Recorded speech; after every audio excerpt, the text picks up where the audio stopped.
नमस्कार, छायाज रेसिपीजमध्ये आज आपण दोन वेगवेगळ्या मस्त अशा नाश्त्याच्या रेसिपीज बनवतोय. बनवूया पहिली रेसिपी.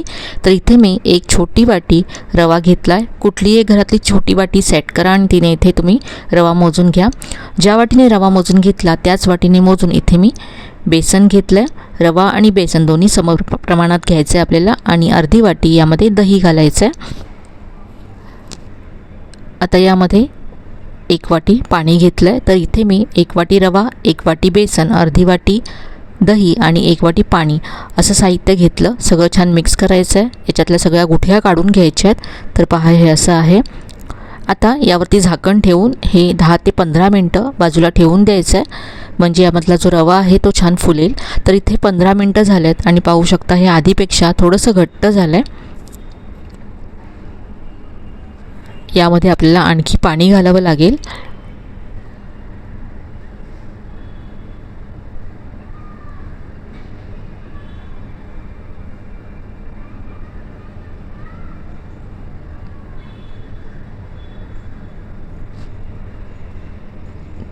तर हे असं मी करून घेतलं आहे आणि यासाठी मला आणखी अर्धी वाटी पाणी लागलं आहे. आता यामध्ये पाव चमचा हळद घालायची आहे. पाव चमचा इथे मी जिरेपूड घातले. चवीप्रमाणे मीठ घालायचं आहे आणि सगळं छान मिक्स करून घ्यायचं आहे. आता हे छान आपल्याला फेटून घ्यायचं आहे. यामध्ये आपण इनो किंवा बेकिंग सोडा वापरणार नाही आहोत, त्यामुळे पीठ हलकं होण्यासाठी 3 ते 4 मिनटं फेटून घ्यायचं आहे. इथे मी गॅसवरती तवा गरम करत ठेवला आहे. याला तेलाने ग्रीस करायचं आहे. तर खूपच कमी तेलामध्ये होणारा मस्त असा टेस्टी नाश्ता आहे. इनो सोडा वापरलेला नाही आहे, त्यामुळे अगदी हेल्दी आहे. आता सेंटरला 1 ते 1.5 चमचा पीठ घालून असा डोसा पसरवून घ्यायचा आहे. तर इथे आपण बेसनचा डोसा किंवा चिला बनवतो आहे.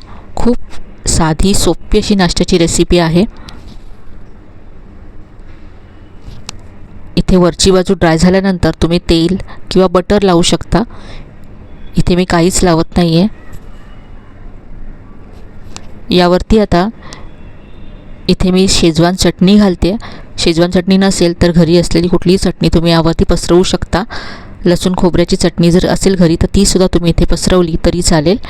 यानंतर यावरती मी कांदा पसरवून घेते.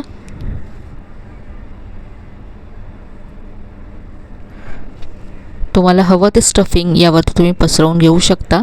यावरती तुम्ही बटाट्याची जो मसाला असतो मसाला डोस्याचा तो पसरवून यापासून मसाला डोसासुद्धा बनवू शकता. इथे मी थोडंसं टोमॅटो पसरवलं आहे आणि यानंतर इथे मी चीज किसून घेते. तुमच्याकडे जर पनीर असेल तर पनीरसुद्धा तुम्ही इथे कुस्करून घालू शकता. आणखी पौष्टिक होईल हा नाश्ता.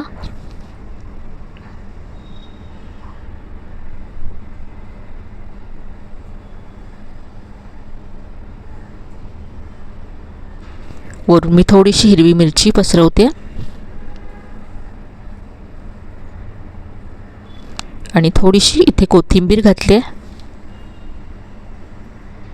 तर हा डोसा किंवा चिला आता आपण काढून घेऊया. यामध्ये आपण रवा वापरला आहे, त्यामुळे खूपच क्रिस्पीसुद्धा होतो. तर झटपट टेस्टी असा हा आपला नाश्ता तयार झाला आहे. आता बनवूया दुसरी नाश्त्याची रेसिपी. तर यासाठी इथे मी अर्धा कप बेसन घेतलं आहे. अर्धा कप यामध्ये रवा घालायचा आहे आणि अर्धा कप तांदळाचं पीठ घातलं आहे. आता यामध्ये पाणी घालायचं आहे. तर अर्धा कपच इथे यामध्ये पाणी घातलं आहे.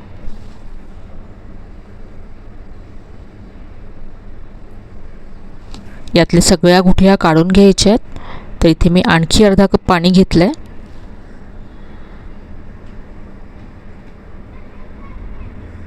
एकत्र सगळं पाणी घालू नका, कारण आपल्याला हे घट्टसर हवं आहे.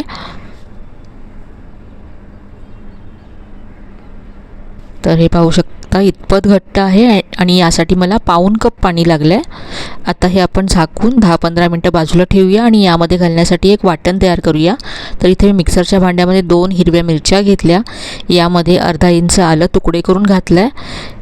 कोथिंबीर घालायची आहे थोडीशी. इथे आता मी दुधी घेतला आहे, साधारण 100 ग्राम दुधी आहे. दुधी स्वच्छ धुवून घ्यायचं आहे आणि आता सोलून घ्यायचं आहे. कोवळा असेल तर तुम्ही सालीसकटसुद्धा इथे दुधी वापरू शकता. आता आपण चिरून घेऊया. याचे छोटे तुकडे करून घ्यायचे आहेत. तर अर्धा कप दुधीचे तुकडे आहेत, हे सुद्धा यामध्ये घालायचे आहेत. आणि 2 चमचे पाणी घालून आता आपल्याला हे वाटून घ्यायचं आहे. यापेक्षा जास्त पाणी घालू नका, कारण दुधीमध्ये सुद्धा पाणी असतं. तर हे अगदी बारीक अशी पेस्ट याची तयार करून घेतली. आता इथे 15 मिनटं झालेत आणि आपण जे हे मिश्रण झाकून ठेवलं होतं त्यातला रवा छान फुलला असेल.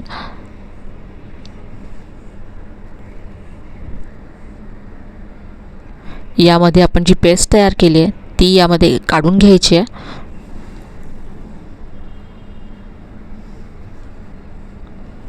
या पेस्टमुळे नाश्त्याला खूपच छान चव येते.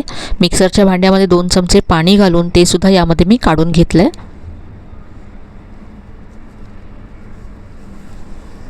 सगळं छान असं एकजीव केल्यानंतर यामध्ये चिमूटभर हळद घालायची आहे, चिमूटभर हिंग घालायचं आहे, चवीप्रमाणे मीठ घातलं आहे आणि आता यामध्ये भाज्या घालूया. तर इथे मी अर्ध गाजर किसून घेतलं आहे, शिमला मिरची घातली आहे, याबरोबरच बारीक चिरलेला कांदा घातला.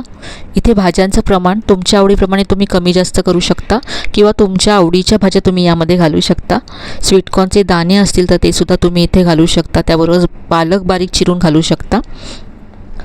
भाज्यासुद्धा व्यवस्थित अशा मिक्स करून घेतल्या.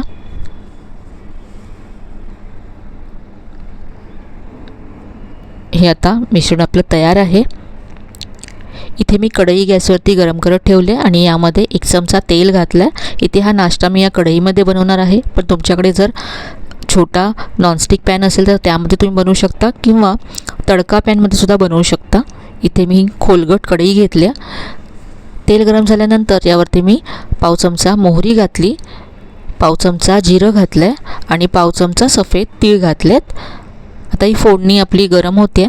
तोपर्यंत इथे मी जे आपण मिश्रण तयार केलं आहे त्यातलं 3 ते 4 चमचे मिश्रण दुसऱ्या बाउलमध्ये काढून घेते, कारण या सगळ्या पिठाचा आता मी एकत्र नाश्ता बनवणार नाही आहे.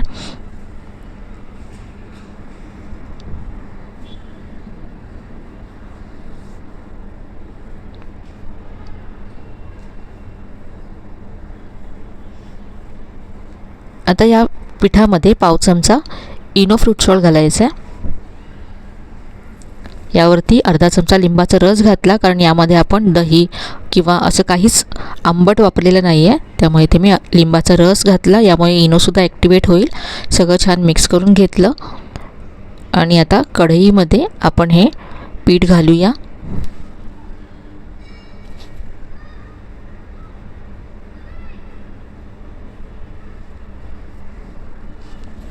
आता झाकण ठेवून 2 ते 3 मिनटं हे एका बाजूने भाजून घ्यायचं आहे. तर इथे साधारण 3 मिनटं झाल्यात. पाहूया. तर आता हे भाजलं गेलं आहे. उलटून घेऊया. पाहू शकता खूप मस्त रंग आला आहे. झाकण ठेवून आता दुसऱ्या बाजूने सुद्धा 3 मिनटं आपण भाजून घेऊ. दुसऱ्या बाजूने सुद्धा हे भाजून तयार आहे.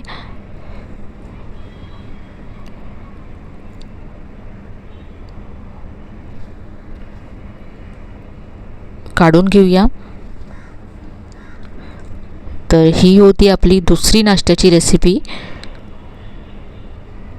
तर हा नाश्ता तुम्ही टोमॅटो केचप बरोबर सुद्धा सर्व करू शकता किंवा तुम्ही कुठलीही चटणी याबरोबर सर्व करू शकता. झटपट टेस्टी मस्त असा हा नाश्ता तयार झाला आहे. तर ही होती आपली दुसरी नाश्त्याची रेसिपी. आजच्या दोन्ही रेसिपीज तुम्हाला नक्कीच आवडल्या असतील. रेसिपी कशा वाटल्या कमेंटमध्ये कळवायला विसरू नका. रेसिपीज आवडल्या असतील तर व्हिडिओला लाईक करा, शेअर करा, चॅनलला सबस्क्राईब करायला विसरू नका. चला तर मग पुन्हा भेटूया अशा छान छान आणि नवीन नवीन रेसिपीजसह. तोपर्यंत धन्यवाद.